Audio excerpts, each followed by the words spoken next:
Hi friends, finally Punjab అయితే ఫైనల్గా అయితే వెళ్ళిపోయింది. వాటే పర్ఫార్మెన్స్ నిజంగా.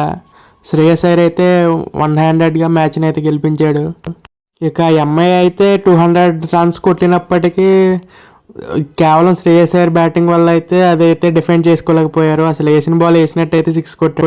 ఆఖరికి ఈ మ్యాచ్లో బుమ్రాని కూడా వదలలేదు. బుమ్రా బౌలింగ్లో కూడా 20 రన్స్ కొట్టారు. అసలు బుమ్రా బౌలింగ్లో బాల్ టచ్ అవ్వడానికి చాలా కష్టపడతారు చాలా బ్యాట్స్మెన్స్. అలాంటిది పంజాబ్ వాళ్ళు అయితే 5th ఓవర్లో 20 రన్స్ కొట్టారు బుమ్రా వేసిన ఓవర్లో అయితే. తర్వాత 3 ఓవర్లో మంచిగానే వేసాడు కానీ వికెట్లు అయితే తీయలేకపోయాడు. దానివల్ల అయితే మ్యాచ్ అయితే తిరగలేదు అసలు.